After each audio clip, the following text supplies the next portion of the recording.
man. Girl power.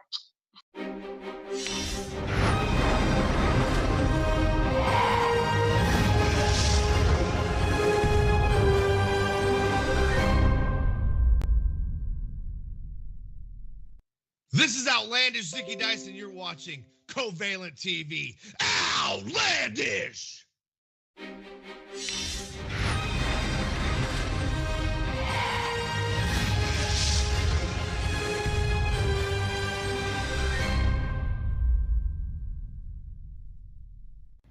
What's up, you guys? This is Ashley Gamboise, La Creme de la Creme, and you are watching Covalent TV.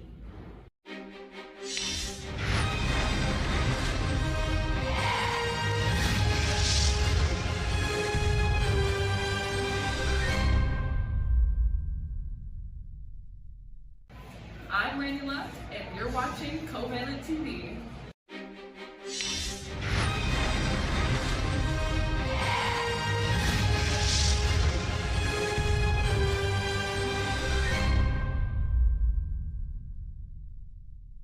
Good morning, Covalent TV. This is Marina Shafir, the problem, the one and only problem, the only problem that you will ever need. And I wanted to give a shout out to Daryl and Werner. And I just wanted to say, keep on stepping and keep on being honest and keep on being hardworking. And thank you for supporting me, and thank you for consistently being there for when I am performing. I just want to say thank you, and keep doing you. Keep being the honest podcast problem that you are. Take it easy.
Look at all the lovely people. What is going on? What is happening?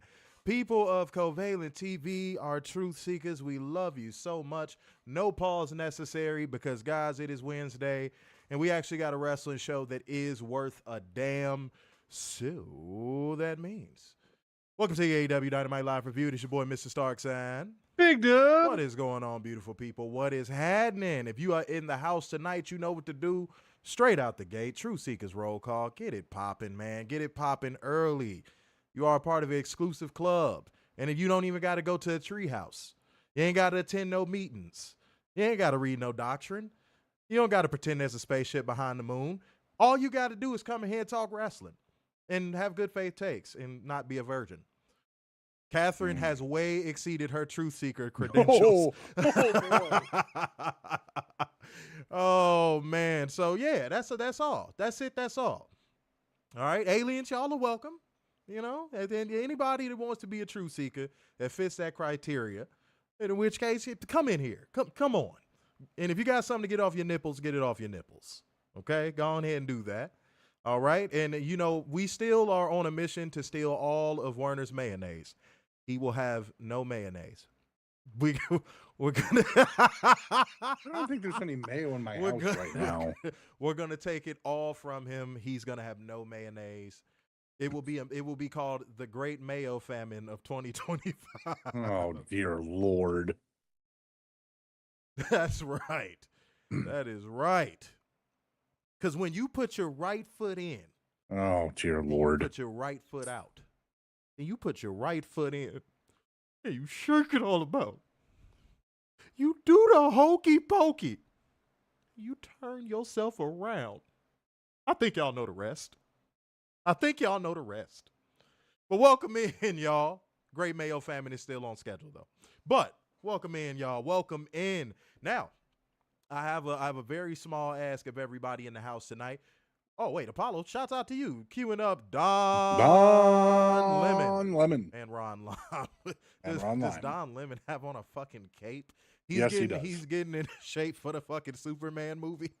With the bestest boy in the universe. Ron Lime. A lime. Fuck you and that pasty ass dog.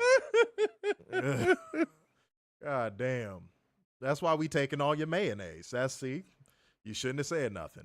You know what? I got to give a shout out first, and then I'm going to say what I needed to say real quick.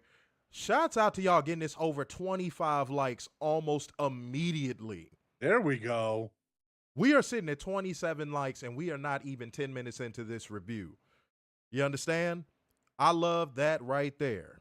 Mm-hmm. I love that right there. Let's keep those likes climbing. Like King Kong up the Empire State Building. But what I have to say is, guys, hit the super chats tonight, which is cool. But I need y'all to do something that is really, really, really important, because YouTube, and I'm sure if you're a creator and you've been on YouTube, you know this for a fact. You've been through it. When it comes to the super chats, they're great and we appreciate them and it adds to the stream. But I encourage y'all to hit the Streamlabs link. And the reason why is because they take so much out of super chats. Like, yeah. God damn, dude. We're talking about like damn near a third. You know what I mean? Yeah. Oh, yeah.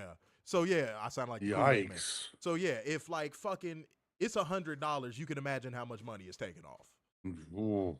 You see what I'm saying? So hit the Streamlabs link tonight, especially because now we're getting super close to All In, and I'm planning out the Covalent TV turn up. I'm trying to make sure I got all my ducks in a row. And shouts out to Matthew Shelton for hitting the Cash App, because that's what we need right now. Mm-hmm. After All In, y'all could go back to spamming the super chats as much as you want. And if you want to still hit the super chats, that's fine. But understand that if you send $2, that is the equivalent of like 80 cents. This shit is like 75 cents.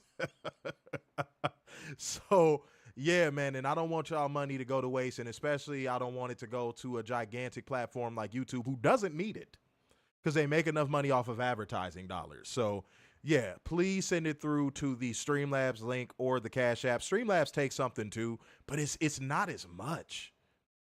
Like, if it's like $9, they take like $1. You see what I'm saying? They take like $1. And you still get a notification. You know what I'm saying? You'll still pop up on the screen as the shining star that you are. Oh, that's a throwback. That is a throwback. Oh, that's a Covalent TV throwback. I felt like I was in year one. Yes, but yes, the shining star that you are, shining bright to see what you could truly be. Shining star for you to see what your life can truly be. Look at Warner acting like he got soul. You steal mayonnaise from Costco. I don't even have a Costco membership, That's sir. because you live amongst the trees. Have you ever heard the wolf cry?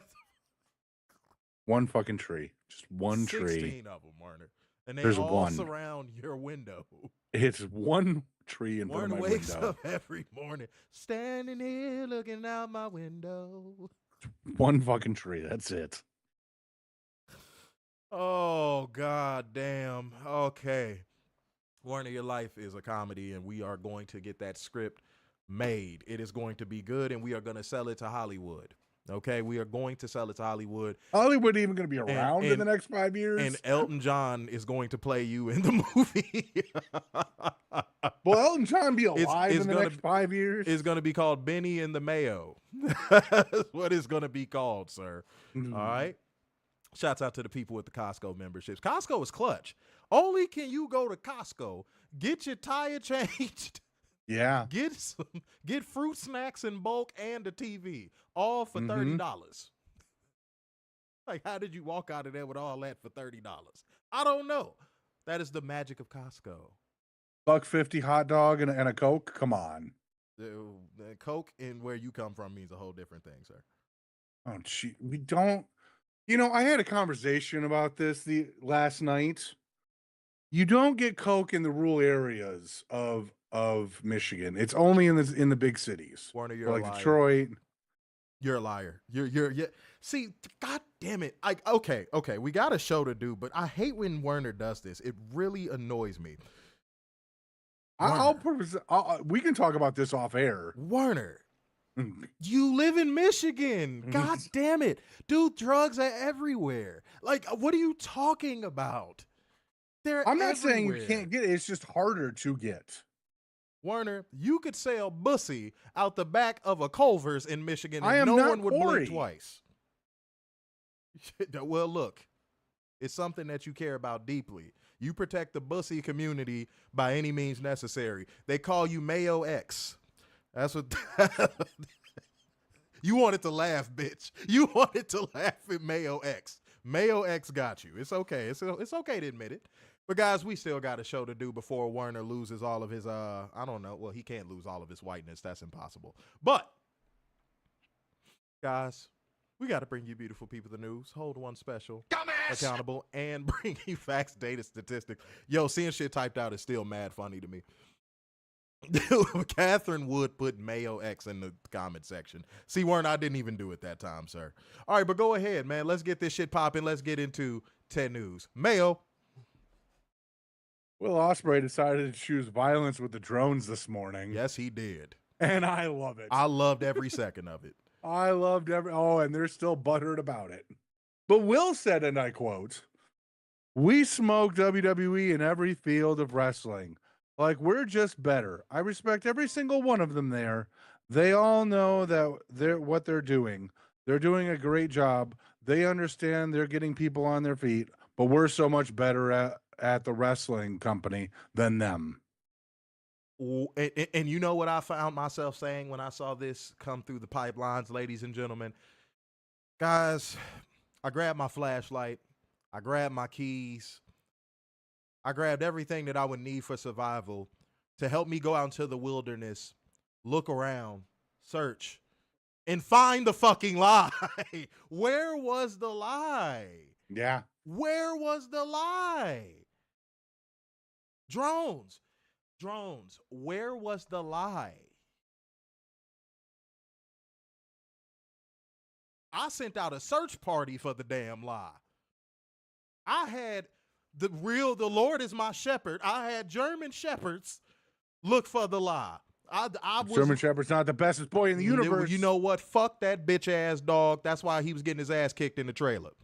No, he took out that chick. I don't know. Yeah, you see, you don't even know your character. See, that's what I said. If you don't know crypto, I don't know crypto. That's what I said. All right. But yes, shouts out to Willith Ospreay the third for saying that, because now the things that need to be said are being said. Mm-hmm. And do you know why? Do you know what enabled Willith Ospreay the third to say this? You know what enabled him? Tony Khan booking the product with his head down and not looking at what WWE is doing. Mm-hmm. Let me teach you something about leadership. When the boss and the leader buys in and is invested in what he's doing, guess what that does? I want to test the comment section now. I want to test our truth seekers. What does that do? When you have a boss that keeps his head down and he focuses on what makes the company successful, what does that do for the employees? Boost morale. Let's see.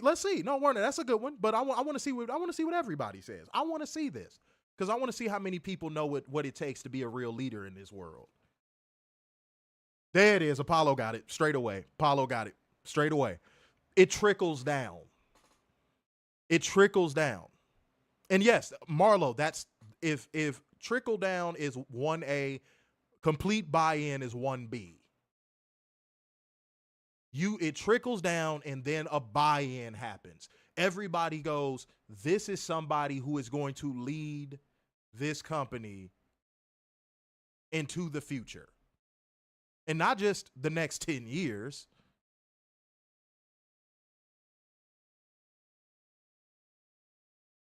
We talking about 20, 30, 40, maybe 50, hopefully, years into the future. See, this is exactly what AEW needs right now. They went through the storm. They weathered the drones. They weathered the Fed walkers. And now, you know what? They get to stretch out a little bit. They get to put their feet up on the table and talk their shit a little bit. And WWE fans love chanting this. WWE drones, y'all love chanting this. And guess what? They deserve it. They deserve it. They deserve to do this. Will Ospreay deserves to get in front of a microphone and be like, yeah, what the fuck? Come on now. On my worst day. Like, he deserves that. AEW deserves that. The talents there deserve that. I want a church girl that go to church and read your Bible. ANC 4586 came through. I think that's Adrian Carpenter. With the 5 Schmackaroo said, Will just spoke facts. Plain and simple. And thank you for following instructions and hitting the Streamlabs link tonight. Guys, that's what I need y'all to do, at least until All In. If you still want to hit the Super Chats because it's more convenient for you, that's fine. I'm not hating you for that. But, again, they take so much. They take so much. And if I'm trying to book this Covalent TV turn up for All In weekend, I can't have YouTube taking a third. I can't have it. It's just ridiculous. All right. So yeah, show the necessary love, ladies and gentlemen. Hit that Streamlabs link. Hit the Cash App. That is what we need right here, right now. But Werner, I'm gonna give you a chance to cook on this, but I want to say one more thing. Let's get down to the psychological science of what Willis Ospreay III said. The third. What he basically said was an observable truth. Okay? And I don't care how upset a fan of WWE gets, a fan that doesn't watch anything but WWE gets. I don't care how mad a Fed Walker who only watches clips of AEW stuff and gets their takes from grifters. I don't care how mad any of them get. I saw a lot of sign language and no evidence to prove him otherwise. Let me say that one more time for the people in the back. I saw a lot of sign language and no one to prove him wrong otherwise. Now, for all the new people that might be watching the stream, because we got 45 people in the room on YouTube, that is shame, insults, guilt, and the need to be right. All I saw was sign language. I didn't see one thing I didn't see, and Warren, I'm going to let you cook right after this because this is about to be a mic drop on my end. You know the one thing I didn't see when it came to what Will Ospreay said and how WWE fans responded to it? Clips of WWE wrestling matches in the defense rest. Go ahead. There you go. There you go. They don't know how to put in that clip. Oh, you know, I after reading this a couple of times, my first thought was, I hope free agents are reading that and going, oh, maybe I should give a second thought to AEW. You know, those lifelong I gotta go to WWE so I can have the dream of just working with Hunter, because that's a dream. Because Hunter leading everything is a dream. I love dreams. Dreams make me happy, and WWE makes me happy. And then here's the other thought. Instead of drones throwing a fit about what Will said, maybe actually take some truth out of it, and then go look at Hunter and go, do it. He's fucking right. Fix it. Yeah, do it. Do it. We dare you. Fix it. Give us ammo. Yeah, give us something. Instead of fucking Gunther versus a fucking punter. Werner, I think, I'm going to be honest, I think we both just hit the nail on the head, but in different ways just now. Give them the assault rifle and the ammunition necessary to go back to Will Ospreay and be like, yo, here's this compelling match that happened here. And that's something that Triple H refuses to do because he doesn't care. Or that compelling storyline that we're still waiting on. Yeah, I need to locate it. I don't know where that is. People keep saying that, and I don't know where it is. But no, to finish my point,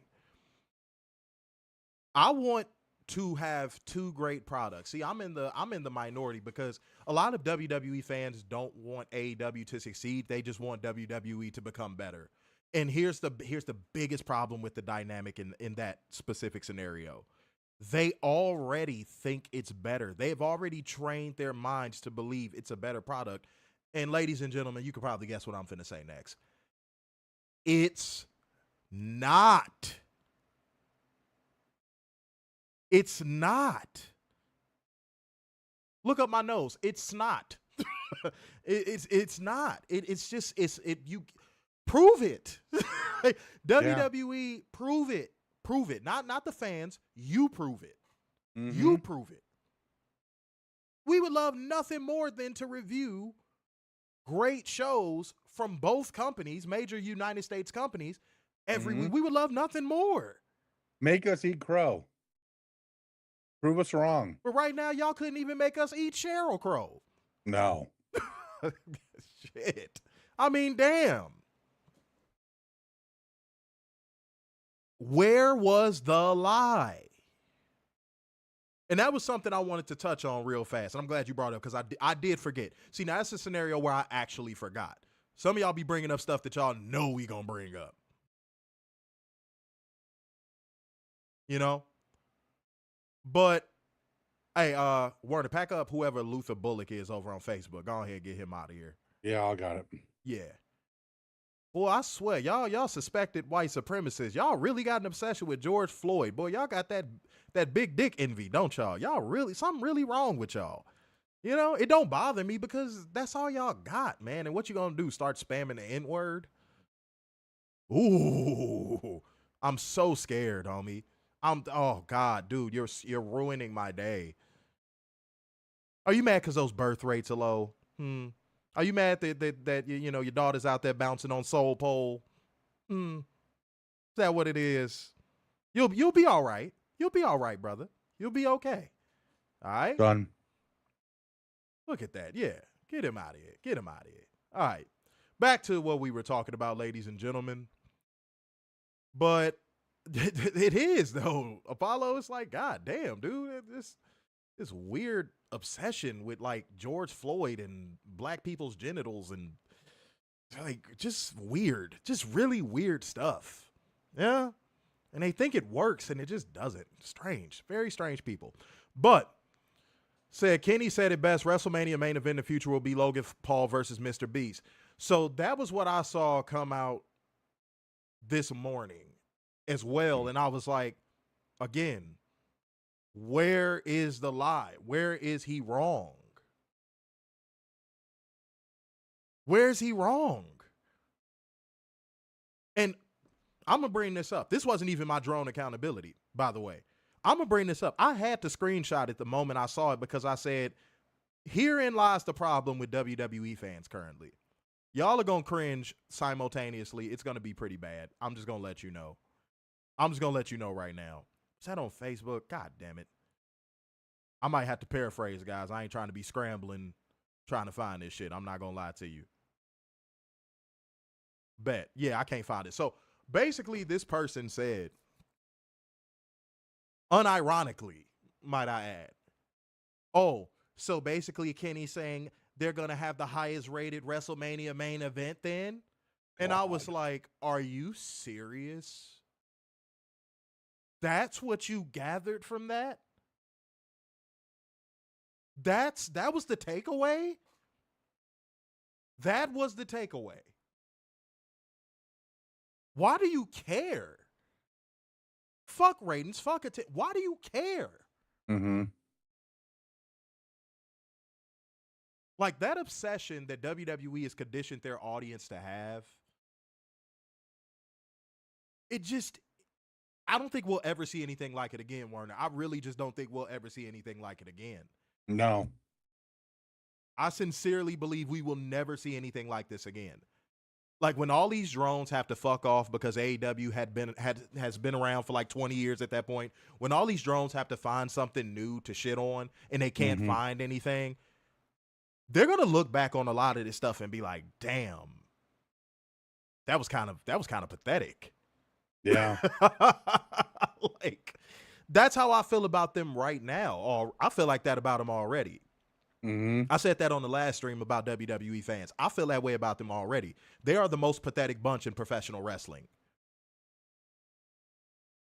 They wouldn't have an original thought if it hit him in the fucking nuts and vagina simultaneously. They just wouldn't. I want a church girl that go to church and read her Bible. Adrian Carpenter hitting that Streamlabs link, following them instructions, came through again and said with the 3 schmackaroos and said drones care about everything except having good content. And I agree, but here's my point, and I want to finish on the Kenny Omega thing. Why are y'all okay with that? Yeah. Why are y'all so uncomfortable with okay. Usually when I run out of words on stuff like this is because it's just that asinine. But I gotta get this next line out. I have to.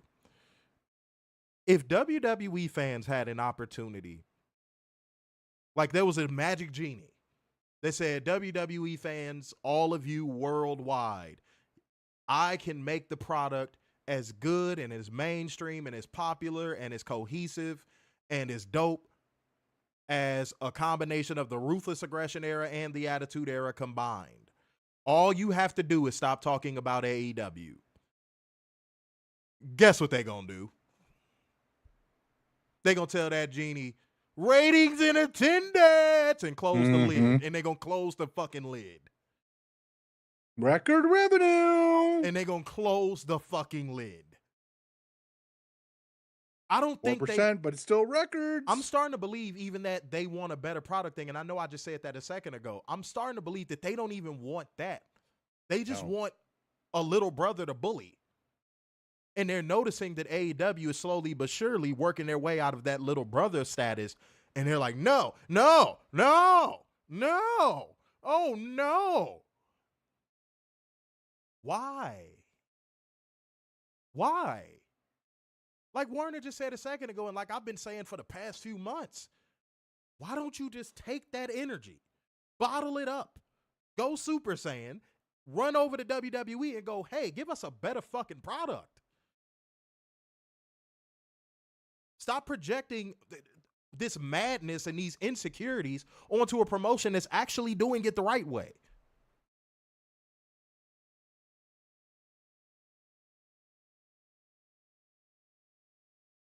Instead, you're trying to tie together a company that's had a 50-year head start to a company that's relatively in business, still an upstart.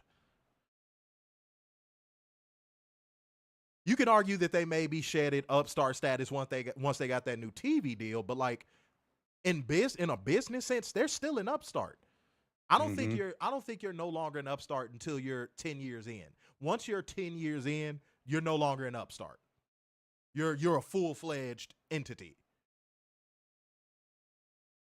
Understand? And AEW fans, don't bother y'all, bro. I've noticed that. They only say something to y'all when they're provoked.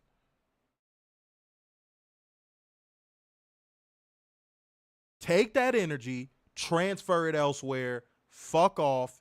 Stop pissing off people that actually want to enjoy real pro wrestling. And that's all I got on that Kenny Omega Mr. Beast thing. I want to add to your point real quick. Go for it. When you mentioned, AEW's getting out of that little brother shadow, guess who's going right into it? TNA and AAA. Just remember that. TNA wants to be the little brother and always the little brother, along with AAA now. So get excited for that when you see, I don't know, an NXT superstar win the AAA title and it never gets defended anywhere. Or the TNA title. And right now, leadership is not valued in professional wrestling. Let me say that one more time. Leadership is not valued in professional wrestling. You want to know how I know? If leadership was valued in professional wrestling, Julia would have signed with AEW.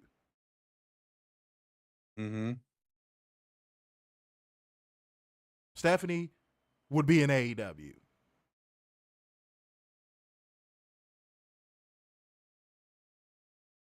And shouts out to Stevie Richards who said this. And I saw this clip in like passing too. That's the crazy part. Shout out to Stevie Richards for basically saying they're cycling. It's basically becoming a sweatshop. I'm paraphrasing him, but he basically said they're becoming a sweatshop. They're selling these people dreams and telling them what they can achieve, and then they're cycling them out for the newest fucking update for a lesser version. That's the crazy part. He said for a lesser version of what they had before. And Stevie, if you feel like I misquoted you, please come on the show, say otherwise. But that's what I gathered from what you said. You basically said it's a sweatshop, homie. They're sacrificing great materials and great product for churn. That's basically what you said. And I don't disagree with you. Which, didn't we say that during the WWE ID stream? Yeah. They're sacrificing great product, great quality, all of that for the sake of churn. Mm-hmm. And now you're starting to finally see it affect the product. Somebody might say, why did you say finally? Because WWE has been able to disguise what they've been doing sweatshop-wise for a long time. They've been able to disguise it very well. They've been able to cloak it very well. Mm-hmm. And now they can't. People see it. You can almost predict the releases before they happened.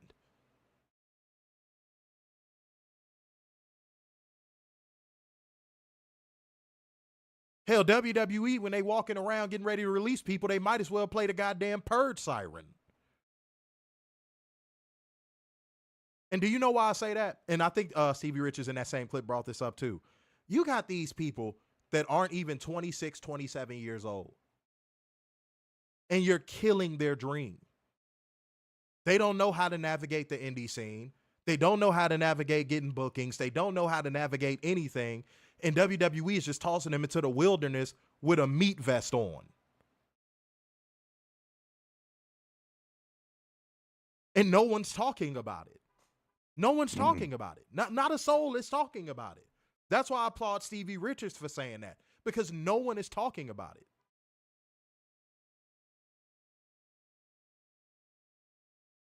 And no matter how you feel about AEW, no matter how you feel about Tony Khan, no matter how you feel about who's being pushed and who's not being pushed, the people who genuinely want to be there look happy to be there. Can you say the same about WWE?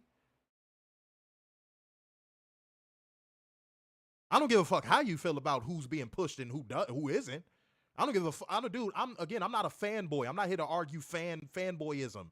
Oh, I don't like how Moxley's being pushed. I'm not here to argue fanboyism. I'm speaking the truth, homie. At least they look happy to fucking be there. Mm-hmm. Genuinely.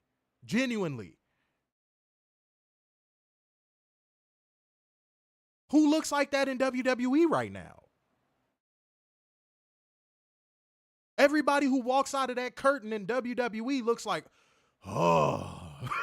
Like, everybody. Here I am. Dude, Let's everybody. do this. Especially Yeah. LA Knight. Because Yeah. LA Knight is that he's like me. He's that heart on his sleeve type of guy. You could tell.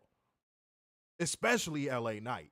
LA Knight walks out there and he's like, okay, let me do the thing. LA Knight. Yep. Like you could tell he's going through the motions. And he's on TV. So if somebody tries to come here and go, oh, that's just the people in catering. Bullshit. Damn near everybody I see walk through that curtain on Raw and SmackDown looks like, why am I here? Why am I fucking here? Mm-hmm. And they're so browbeaten and conditioned to the WWE system, they end up just re-signing with the company just because. It's the Stockholm syndrome of professional wrestling. Now, that's something me and Werner have been saying since we first started doing this show. It is the Stockholm syndrome of professional wrestling. People that are too scared to leave. Because WWE makes them feel like they can't succeed outside of their structure.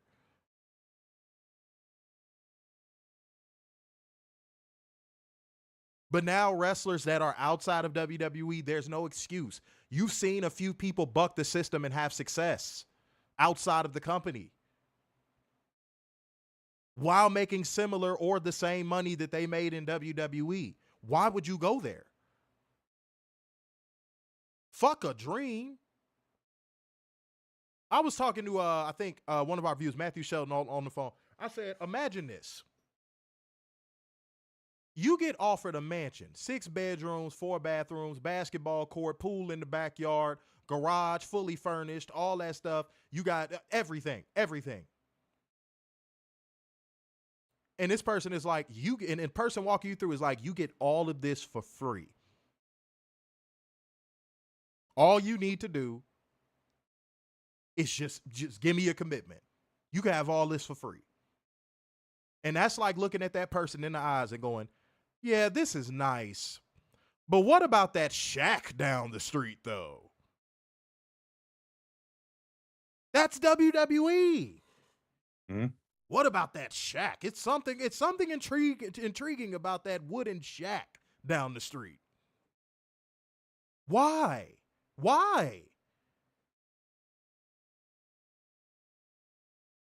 And in this shack, it ain't fully furnished, ain't nothing. It's nothing there. Dude, it's nothing. It's nothing there. It's literally, as described, a wooden shack. And these wrestlers are like, but I've always dreamed of having a wooden shack. Huh? You just got offered a fully furnished mansion with 6 bedrooms, fucking 4 bathrooms, cars, all that. And you want to go down the street to the wooden shack because it was your dream? Homie, fuck my dream at that point. I'm taking the mansion. Mm-hmm. Okay? Fuck that damn dream. I'm taking the mansion.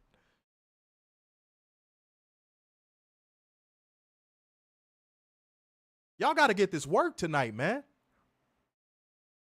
Homie. And then when they walk in the wooden shack and go, wait, there's nothing here. The person that was trying to get in the mansion is like, I told you that, though. And that's us. That's us. We're the people going, we said this already. What did you expect? But it's still my dream to be in this shack, though. Huh?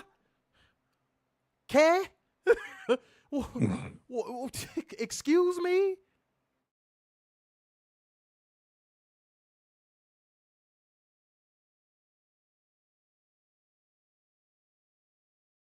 But now I'm starting to see something that I like. I'm starting to see the landscape shifting in AEW's favor.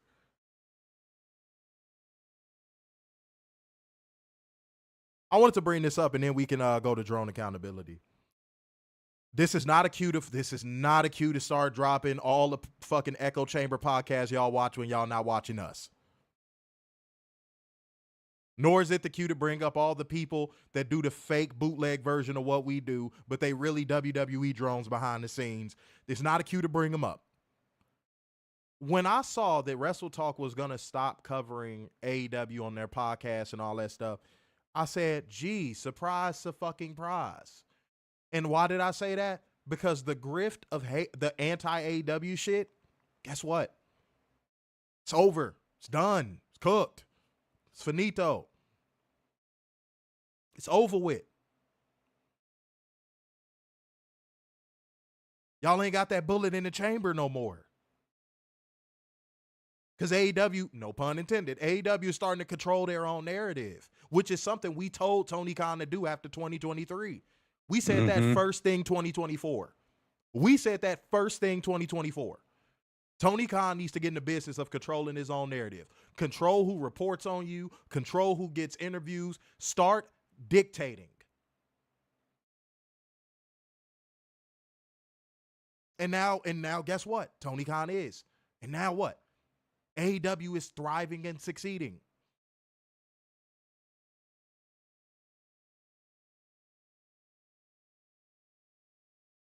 So yeah, man, I don't come to me with no bad faith bullshit about, oh, well, WWE is still the dream for a lot of these wrestlers. No, it's the wooden shack down the block when you're being offered a mansion. At one point, WWE might have been considered the mansion, and the funny part was that was the only house in town. Yeah. So of course you're gonna fucking take it.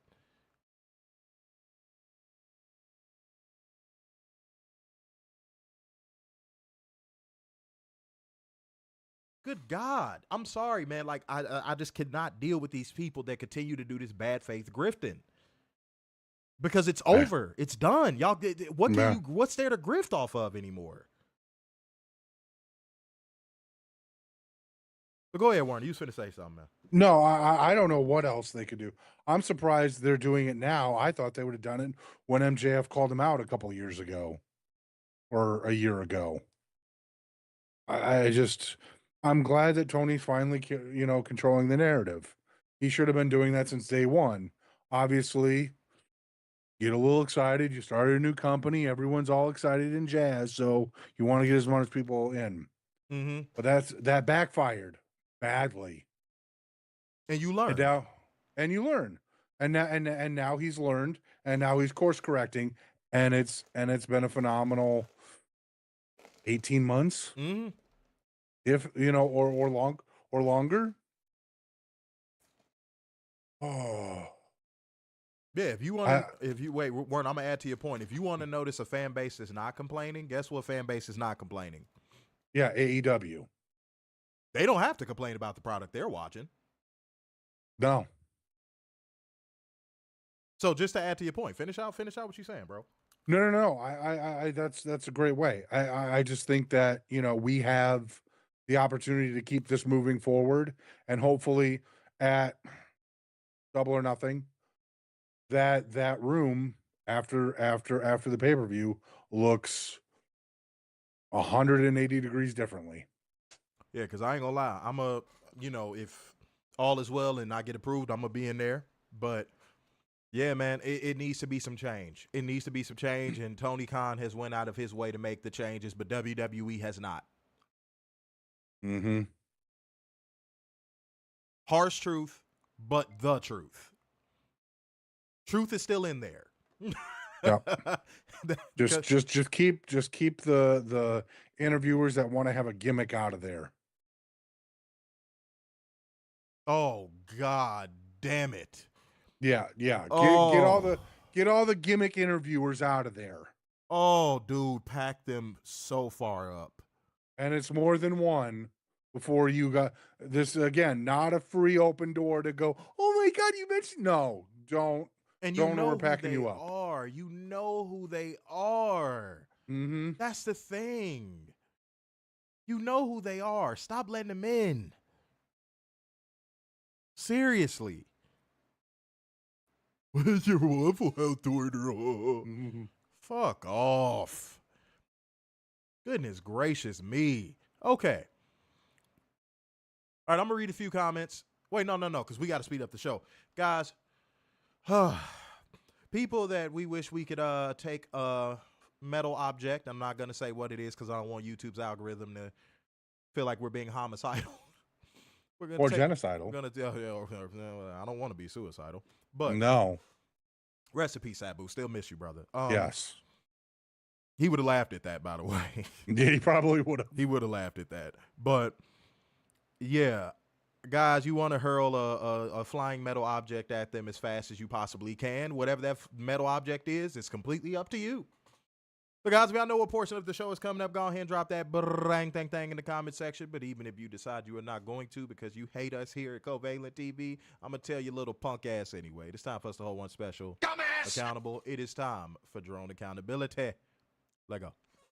This is from X. I thought we had a connection. So many connections, so little time. Connections. If sex is a connection, then yes. Yeah, then there's a connection. Ooh, coochie.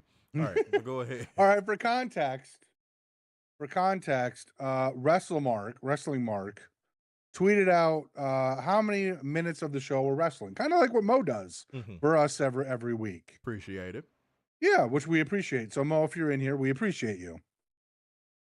So Wrestling Mark does that on Saturdays, and then he also breaks down how many minutes of women's wrestling there is. Oh, okay. Yeah. All right. So, but Bizarro Babyface decided to take What did you just say to me? Bizarro Babyface All right. decided to take issue. Said this is one of the many reasons no one likes AEW fans. What? What? Yes, this is one of the many reasons no one likes AEW. They care about stuff that doesn't matter at all. The best episode of wrestling television ever, broadcast features very little wrestling. The goal is to put on the most entertaining show possible, not have a bunch of matches. To which Wrestling Mark responded. This last part's going to be a bar. It should matter more to the wrestling fans than fucking ratings, as this actually is a part of the viewing experience, not some random estimates from a wild, outdated system. But to each their own. AEW tends to like wrestling. WWE fans tend to like things that make WWE richer. Ooh.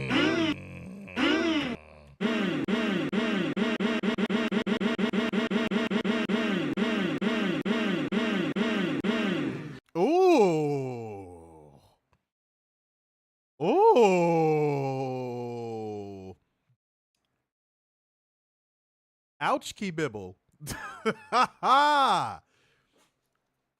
Oh, man. No, that's game, set, match right there. That's it. Yeah. Yeah, you can't say nothing after that. No, you can't. I'm pretty sure they did because drones like sign language. Yes, they do. But wow, that was a bar. That was a bar. And that's why I was saying earlier, it's so weird. It's so strange. Like, why do y'all care about that so much? Mm-hmm.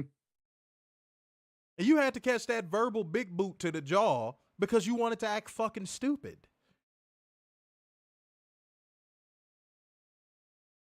See, this isn't me trying to downplay what these people do when they do this. But again, I wish people like this would get in front of a camera and say this shit like we do. It's not to downplay what he said, because that still was a bar, but get in front of a camera and say this shit. So that way the narrative can start shifting surrounding WWE. We can't do it alone. I've said that before. We can't do it alone. We could try, but we can't do it alone. The narrative surrounding WWE should be mediocre product, mediocre fan treatment. It needs to be changed. Mediocre culture. It needs to be changed. That should be the narrative surrounding WWE right now. Not, oh, look at how much money they just made in the quarter. What? Look at the ratings and the which, why are y'all still saying ratings? Yeah. Why are y'all still saying rate? Did y'all see that Raw rating? There was a Raw rating? Did y'all see that SmackDown rating? Why are y'all still saying ratings?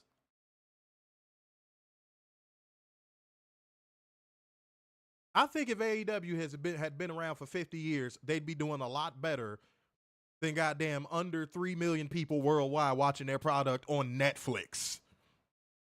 Yeah. Now, that's a hypothetical speculation corner statement, but I'm sure a lot of y'all agree. I'm sure a lot of y'all agree.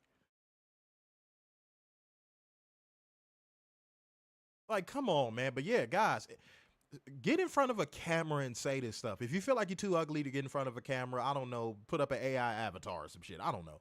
Just do something. I don't know. Or do that baby thing that seems to be really popular right now. Warren, I don't know what you're talking about, and I hate that I don't know what you're talking about because that's really weird. Warren, what websites do you be on, man? YouTube Shorts. This motherfucker be on neomayo.com. That's not true. Motherfucker. That's what he be on. Because what the hell do your references, man? What's happening?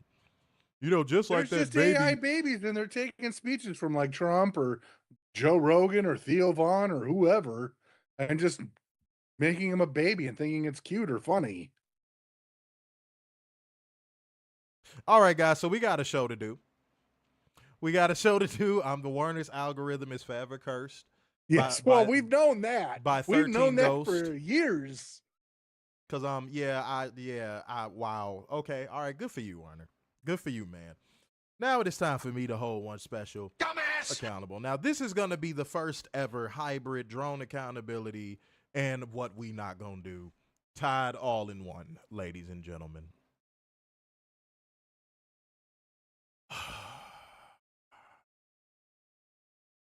God damn it.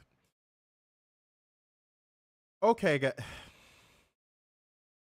doozy train. I forgot to say that. So put the doozy train. It's a 3-fer actually. It's a doozy train too. Put the train emojis in the comment section, ladies and gentlemen. Y'all getting a first ever drone accountability, what we not gonna do, and a doozy train all in one.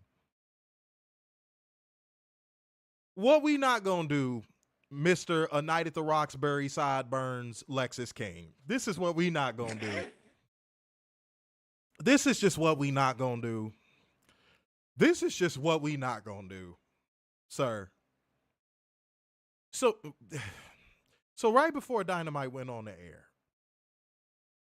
Lexus King responded to an AEW, I'm assuming an AEW fan, allegedly, that said, I'll be watching AEW instead of the developmental for the developmental. Sorry, not sorry.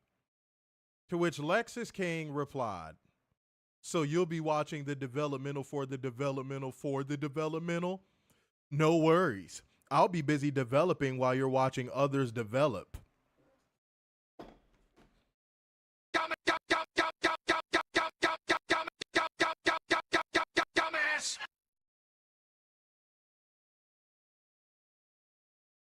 Homie,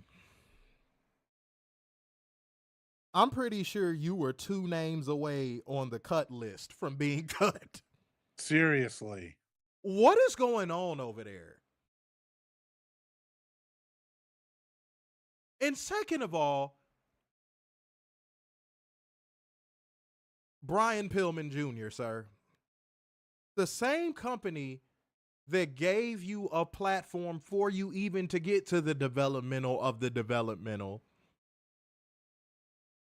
should not be shat upon by you because Tony Khan gave you every opportunity possible to get over and you couldn't. You were average at best in the fucking ring. You can't cut promos like your pops to save your fucking life. Dude, you're just average. And everybody called me crazy when I said WWE trains their wrestlers to have an elitist mentality towards other wrestling promotions. I got DMs. I got like 4 DMs after I said that on the stream for the first time. That's because WWE is the true elite. I'm like, oh my God. Dude, are you like, where did these people get off? Like, okay. I didn't even like when Randy Orton said the Jacksonville Dixie thing. You want me to tell you why? Because, homeboy, if Tony Khan would have backed up the Brinks truck, offered you like $8 million a year, you would have went. Oh, easily. You would have went. I don't even know why that's why I don't even know why he said that. If Tony Khan would have backed up the Brinks truck and said, hey, Randy, I got $10 million a year for you, 3 years, you would have went. So can we stop? Can you WWE motherfuckers stop? Because one thing I learned growing up, and I had a great upbringing, never forget where you come from. Because the same people you see on the way up are the same people you can see on the way down. Now, Randy Orton is safe. He's a Nepo baby that's very safe. Mm-hmm. Charlotte is safe. She's a Nepo baby that is extremely safe. See, Randy Orton got 2 advantages on his side. He's a Nepo baby and he's one of Triple H's butt buddies. Mm-hmm. Stop shitting on the people that actually get their push out of the mud, that get their overness out of the mud. The people that actually work towards moving the business forward. Stop hating from outside the club when you can't get in. Lexis King, I think you're just mad that you never panned out. I'm going to start saying what it is to you motherfuckers. I think you're mad that you just didn't pan out. Same thing with Javon Evans. I think you're just mad that Tony Khan didn't push you to be as good as you thought you were.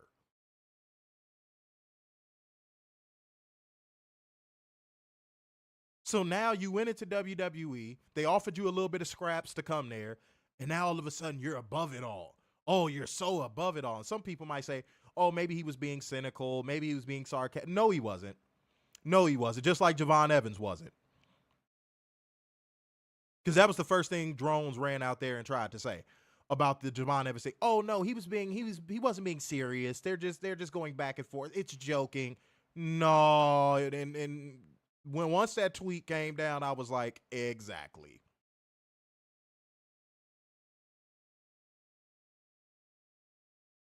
But coming from you, bro, that's worse than Triple H saying piss and t-shirt company, because motherfucker, who are you? What have you done? To be calling anything a developmental of a what? What have you, Brian, what have you done, man? What have you done? These WWE people talk mad spicy without any justification. But yet, Werner, what do I always hear? What do I always hear? AEW started it first. AEW fans started first. Was Lexis King provoked into saying that? Somebody might say, yeah, you just read the tweet that provoked him. No, that's a fan. That's not a peer. That's a fan. At least with the Javon Evans thing, that was a peer. That was a fan. You can't let a fan trick you out your position, homie. You let a fan trick you out your position, as if you even had one. But where do y'all really get off? I know y'all get off on the stupid exit on Dumbass Drive. So that's the one special I want to hold accountable. And also that's what I want to tell you what we not going to do. And that also was a doozy. So get on the goddamn train. Give your thoughts on it, Werner. I'm just in shock. Because what has he done? He did nothing in AEW. They tried to get him over. Again, he had a world title match in his hometown. How many times does Tony need to have people get world title matches in their hometown and they fail? I mean, it's and then you go to NXT and you just go disappearing in action. You go to catering, hang out until, I'm guessing Sean was told, you got to do something or we're going to cut him.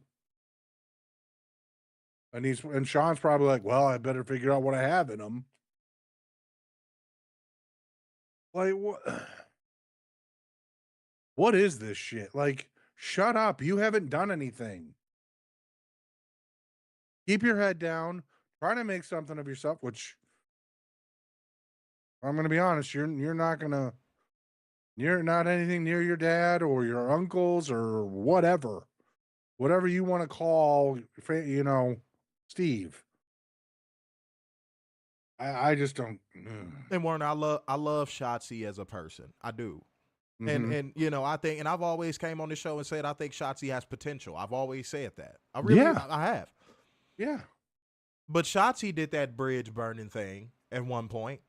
And now she's on interviews with Busted Open Radio. This is not a cue to start plugging shit. She did an interview with them.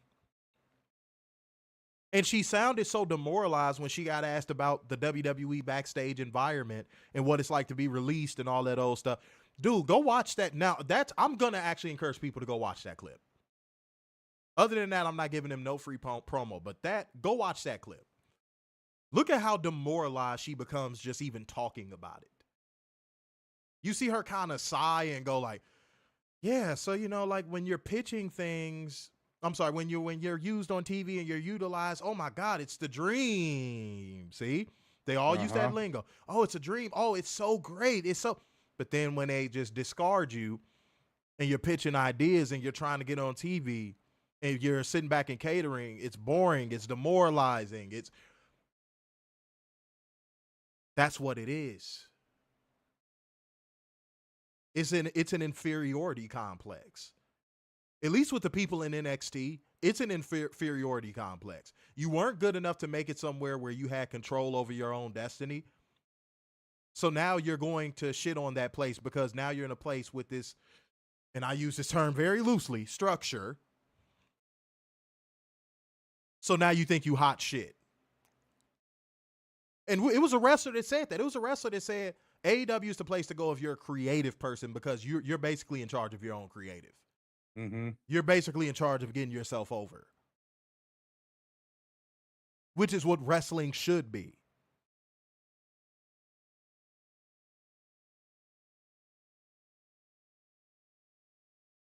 Whereas the WWE structure is, you'll get over if we want you to get over. Mm-hmm. Now go sit in the back in catering, and we'll tell you when you're ready. That's basically what Shotzi said in a nutshell. Yeah. So can y'all stop? Especially you, Brian Pillman Jr., because dude, you don't got a lot going for yourself, homie.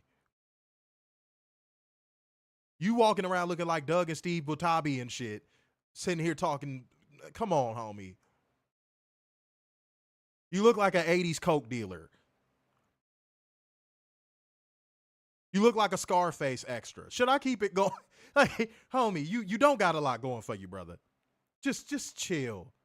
Chill. Be grateful you collecting them little WWE checks and just enjoy your little time there before you inevitably get cut. Just shut up. This may sound harsh. And then I'm going to say this and I'm going to move on. This may sound harsh, but my mom taught me something in life and I didn't realize how true this was until I got older. She used to tell me this. You get more in life when you shut up. Mm-hmm. You learn more.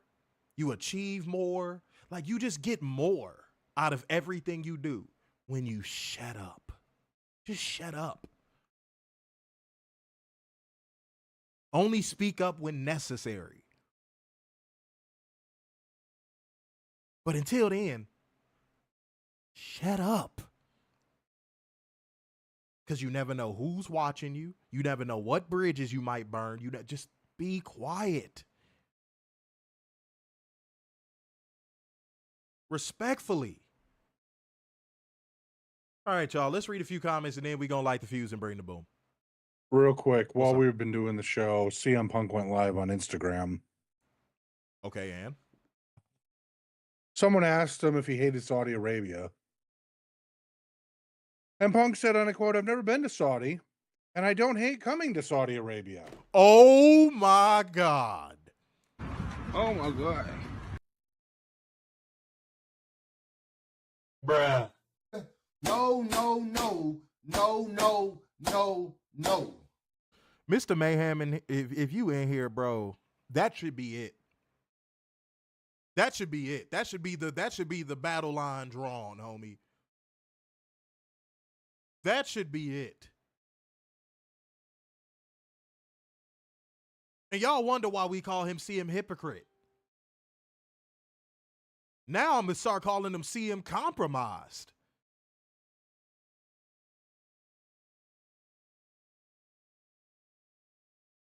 Wow.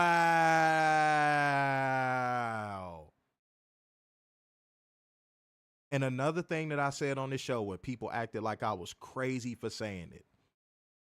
I got messages like 40 going north after I said Sami Zayn is one of those people that he virtue signals as a means to cover up who he really is. Mm-hmm.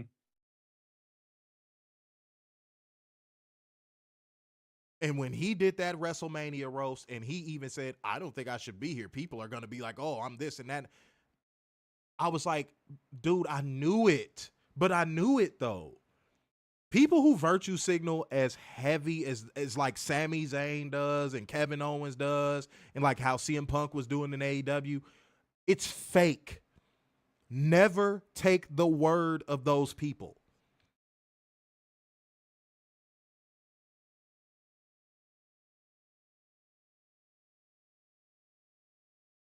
This is why I tell y'all, watch out all the time for people who virtue signal at every turn of the goddamn corner. They are virtue signaling some cause.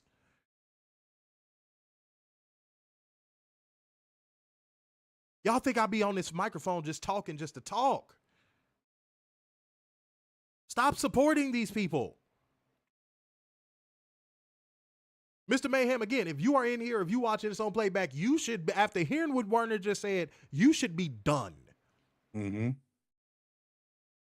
You want to know what CM Punk did to virtue signal that he hates Saudi Arabia so much? He told The Miz to go suck a blood money covered you know what. Mm-hmm.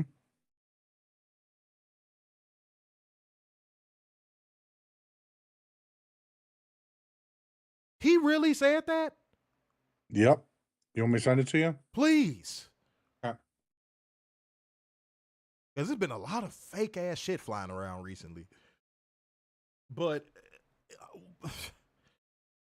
oh my God. Oh my God. Oh my God. Oh my God. Oh my God.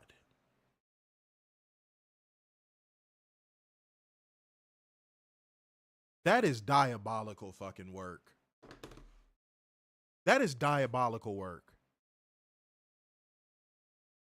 Wow. Wow. Unfucking believable. Okay, wow. Oh, yeah, trans lives matter. Oh my God. Oh my goodness. Oh, protect everyone and everything. Oh my God. But I don't mind going to Saudi. Mm-hmm. Get the fuck out of here. Where they kill journalists. Dude, get the fuck. Oh my God. Y'all don't listen to me.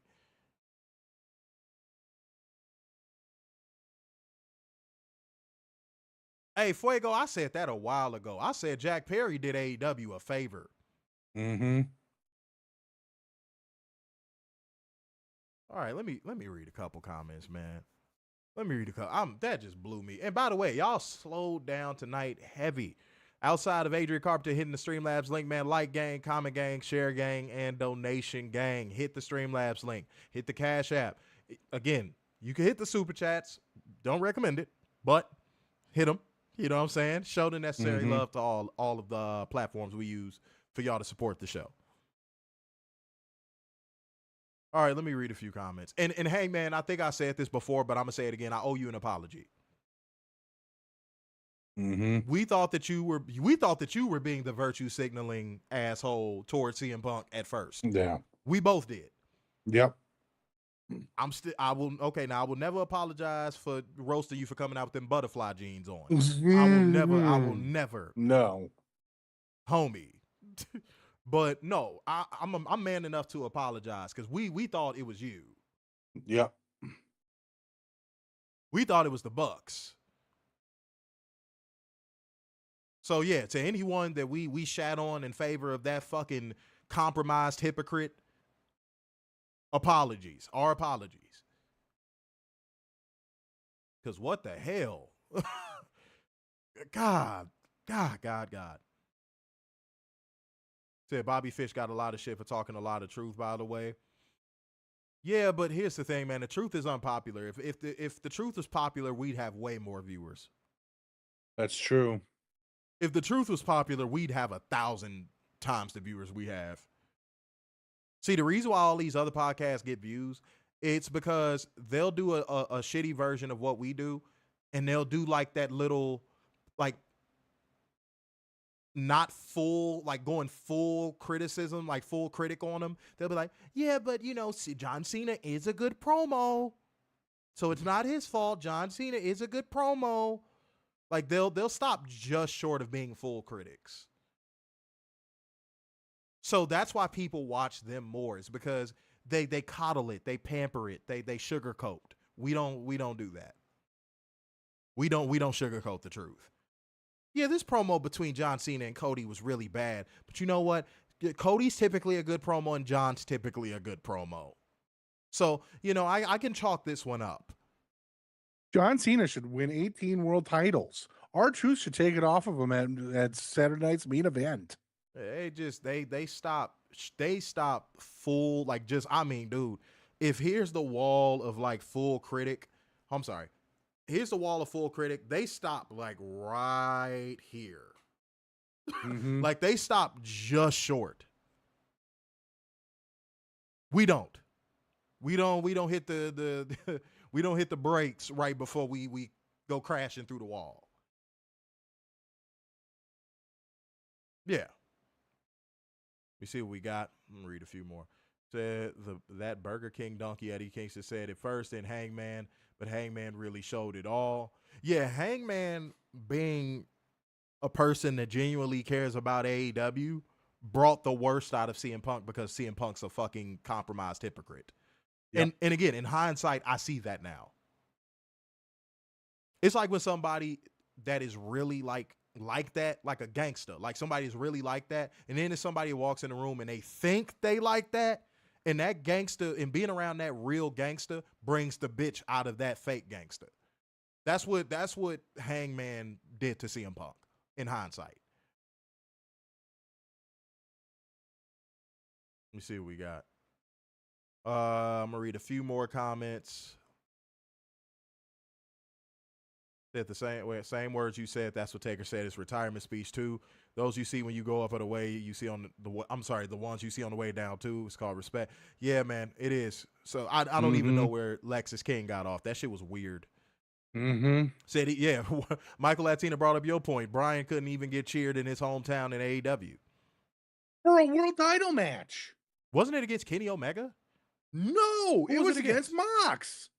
Oh, it was against Mox? Two hometown boys. Oh, going for the world title. I remember now. Oh, what was this, year 1, year 2?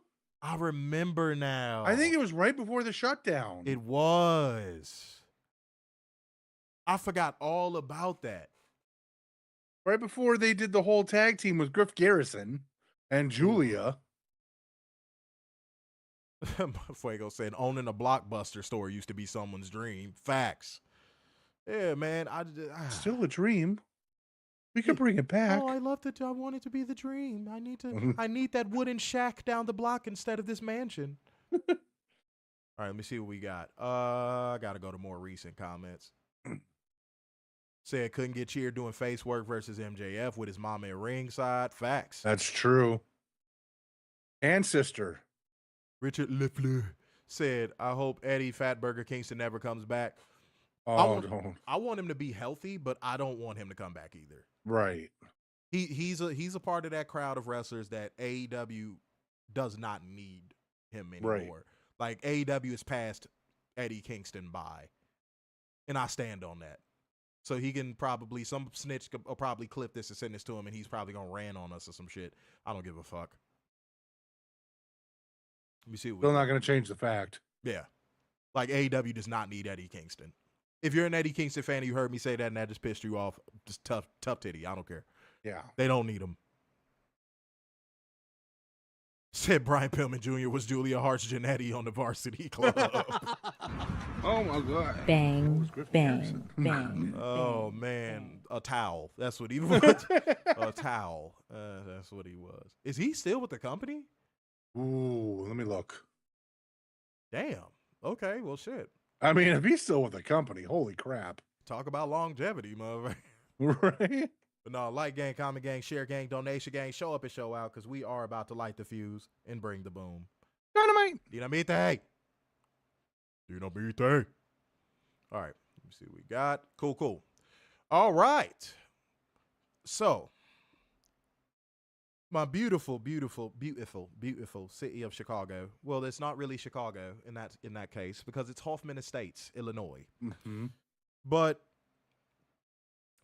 I'm gonna say this as a pregame thought, so I don't get annoyed as I'm going through the show. If There was a Fed Walker crowd to be found in professional wrestling on, what is today's date? May 14th, 2025. Yep. They were all at the Now Arena in Hoffman Estates, Illinois. Mm-hmm.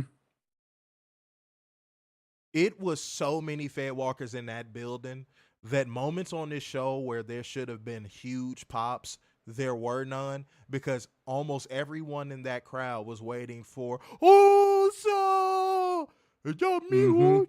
Day one? Wait, is it day two now? Is it day two-ish? Is it day two? Am I eating? If you could do that, man, you could get an ab roller, motherfucker. What am I eating? Oh, yeah, shit. More like fleeting. Goddamn. So Griff Garrison is still on the roster. Damn. He is right next to Evil Uno and Hologram. God bless him. Yeah. But, yeah, no, man. It was pissing me off so fucking much throughout the entire course of the show. They were waiting for Jey Uso to come out, Seth Rollins to come out. So, it was a Fed walk. That audience probably was like anywhere from 85 to 90% Fed walkers. Oh, easily. And oh God, it was irking me the entire show. Did it take away from the quality of the show for me? No. But was it annoying? Yes. Mm-hmm. Because multiple times during the show, I'm like, why are they not popping for this? Why are they not popping for this? Why are they not? It was getting on my fucking nerves, dude. No, I made it. God damn it. People from outside of Illinois do not understand this. It wasn't Chicago. Wintrust Arena is Chicago. Yep. They were in Hoffman Estates, Illinois. If you've ever been to Chicago, real Chicago, you know Hoffman Estates is like an hour and 30 minutes outside of real Chicago. Yeah, it's closer to Schaumburg. Please stop saying Chicago. God damn. I know y'all ain't from here, but god damn, that annoys me. It's not Chicago. It was a whole bunch of suburbanite Fed walkers that attended. That's why I said this leaving the Now Arena after the last event they had there that was not All Out, but what did I go to? But I walked out and I was like, they don't need to run this arena anymore. No. Like, I get it. It was kind of like the genesis of AEW in a way. But, like, they need to stop running that building. And I know they couldn't run Wintrust because the NBA Draft Combine is happening there right now. But, like, dude, go to the United Center. Anything. Like, pay the extra money to book the United Center. Just stop going to the Now Arena, please. Because it's a whole bunch of suburbanite Fed walkers that come to that arena every single time. Especially little kids from Barrington who live in their mom's basement. Boy, you ain't never letting that go, are you? No, I'm not. No. God damn. Boy, if you need, you know what? If you need somebody to babysit your copy of the DVD, The Grudge, Werner will do it, and he will hold the grudge. God damn, dude. They didn't even talk about us, and you, damn, you cannot let them go. No, I think WWE has a contract with Allstate Arena that keeps them out. That keeps AEW out. It hasn't been reported, but like I am almost certain that that's the case. Starting to believe that with Van Andel. Yeah, I think it's an exclusivity clause with Allstate Arena for sure. But that legally, that won't hold up forever, though. Legally, that won't hold up forever. That's why I want Tony Khan to run an AEW show out of Madison Square Garden. Because I just don't think that's going, like, in a like a court of law, that can't hold up forever. Right. So yeah, we'll see. Oh man, we got over 300 on the Twitch. That's what I'm talking about, guys. There we go. If only we could get the donation gang rolling tonight. Mm-hmm. All right, let's keep it moving, ladies and gentlemen. The show opens with an intro video, not the usual montage of talent arriving at the arena, an actual intro video. Mm-hmm. Beautiful, right?